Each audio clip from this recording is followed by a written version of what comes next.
Hey everyone, it's Zane. Welcome back to the channel. Next to me is the all-new Lexus RX500H F-Sport Performance. It's a pretty long name, but basically it's the top of the line RX F-Sport car that a lot of people who want a performance car are gonna buy, performance SUV at least. This is kind of Lexus's first attempt at going pretty serious with the RX's performance. Of course, we've had F-Sports in the past, but this basically has the exact same powertrain that we found in the Toyota Grand Highlander.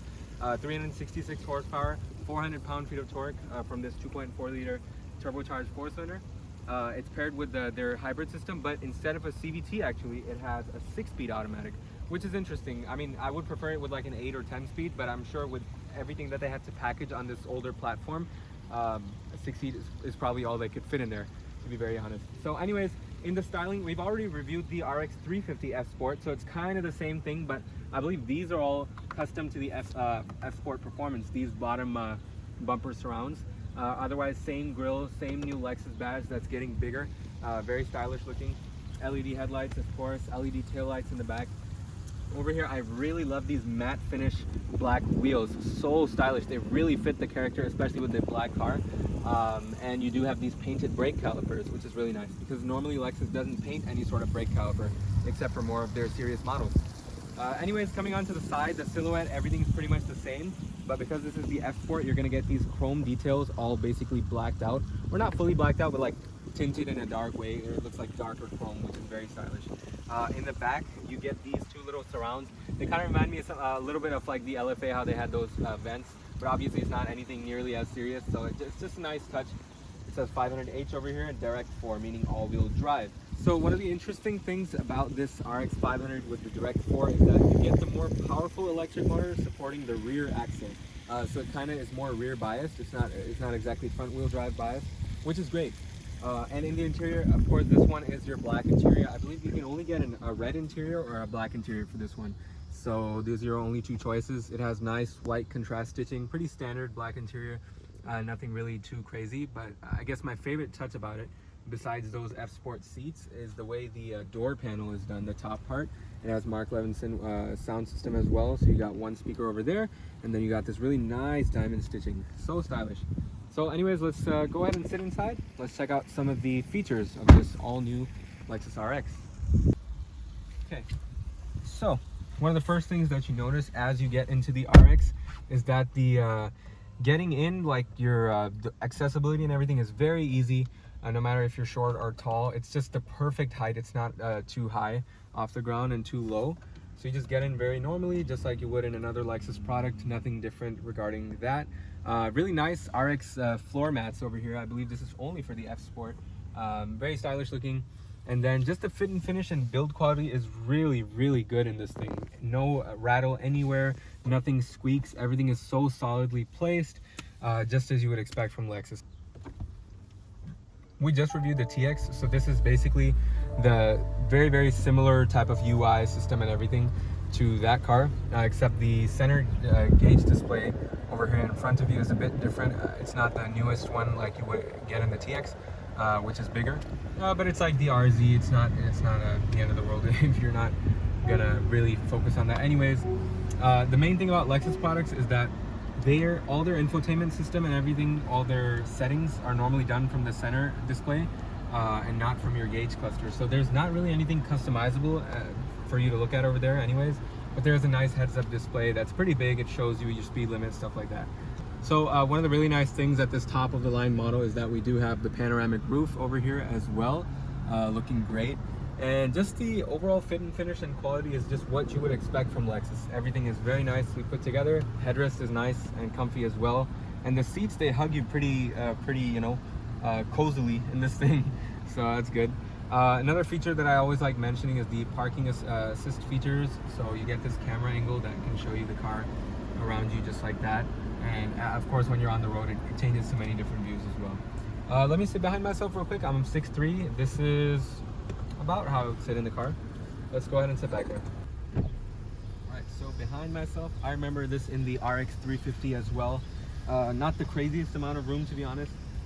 The Lexus RZ has more room than this, but it's okay for a short drive for me. I mean, I still have headroom. It's nice and airy in here. And then of course your armrests as well. very high quality. Everything feels so solid. Cup holders over there, more storage back here.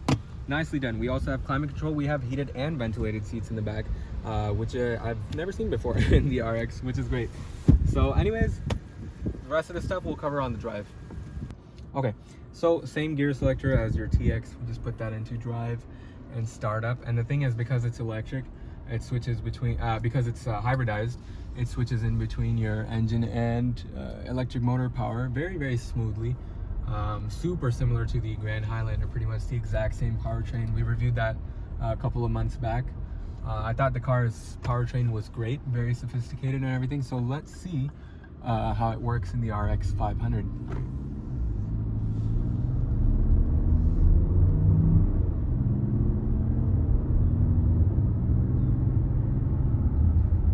Okay, so the first thing that I really like about this car is that the on-throttle response is very good. Pretty standard stuff, I would expect that. But the better thing is the transmission's smoothness in the shifts, especially because the car is warmed up. I've noticed with these newer Lexus transmissions, especially with these 4-cylinders, they take a bit of time to get warmed up. Once they're warmed up, they're super, super nice to just, you know, cruise along. So, and this is all happening in normal mode.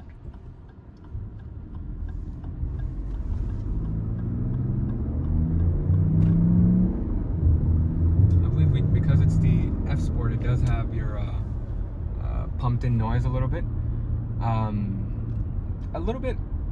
throttle, you know, drone from the 4-cylinder. It's not the most refined sounding, to be very honest, but it's because it's the performance-y one. They didn't put, I guess, too much sound deadening and make it too quiet.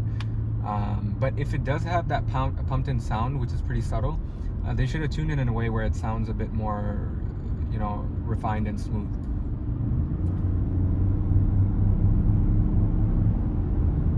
Not bad.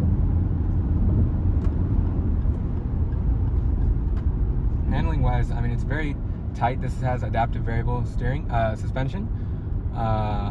It can change its response and positioning up to 1,000 times a second. Very flat to a corner. It feels good to drive, very good. Sportier than any RX F-Sport I've ever driven in the past. Brake response is good. Very relaxed too.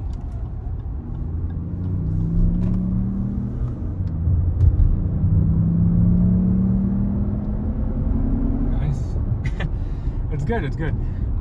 Just the engine, obviously, because it's such a small engine and it's using a lot of assistance from your electric motors, it doesn't have that, you know, classic grunt to it like you would with a if this was the twin turbo V6, you know, at this price range around $70,000, that would have been pretty solid. But you know, it's what pretty much everybody is going to. Everybody's downsizing engines, even supercar manufacturers. You know, they're going away from their V12s and switching to V8s. And manufacturers like Lexus that made good V6s, they're switching to good 4-cylinders. So that's happening basically across the board. So I'm taking whatever I can get from a performance car in this day and age. Very nice, you know, it feels very nice and refined too. Just the brake response, I would expect, although it's good, the brakes are powerful. There's not much feedback in the pedal. It's a very normal brake pedal. Let's go into sport real quick. Oh, nice. Look at the center gauge display. I've never really seen that in a Lexus before. It's like a horizontal tag, which is very stylish. And this is going to make our ride quality actually change because this has that adaptive variable suspension. Steering weight is still light. It's not very heavy. It really doesn't weigh up a lot. Even though other Lexus products, it does weigh up really well. Still, it's just something that's very precise, the steering rack. They've really nailed that in recent Lexus products.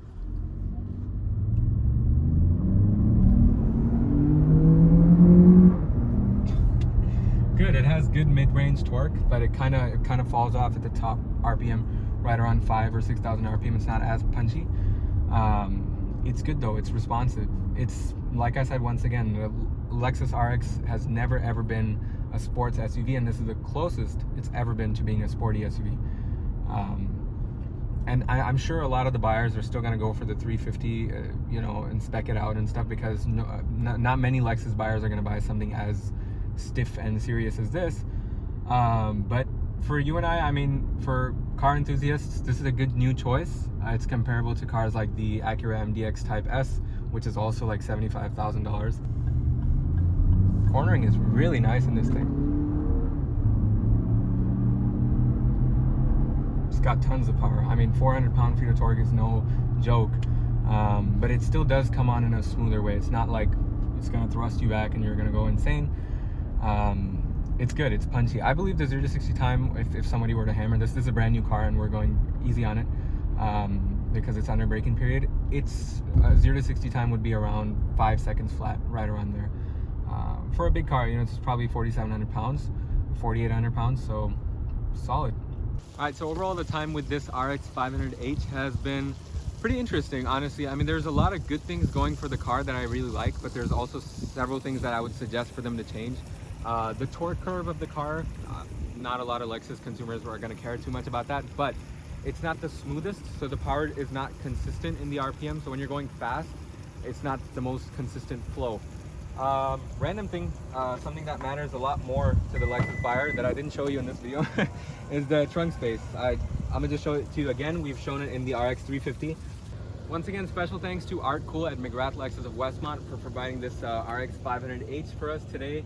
You know, it's very nice to finally drive the top of the line RX and really compare them. We right before this, we also drove the base RX350 front wheel drive, excellent luxury car, and now we drove the top of the line performance one as well. So it's good to compare. And let me know in the comments section if you have any questions regarding the car, about its performance. I always do the detailed descriptions as well to tell you more about the product. That was today's video. I hope you guys enjoyed this episode of Auto Group. Stay tuned for a very special video very soon, because I didn't tell you that the Giulia is now gone and my next car is also here. It's been a while, but I haven't told you, and I'm trying to keep quiet because I keep comparing this car's features to my car, and you'll just see very soon. Thank you so much for watching. I'll see you guys in the next video.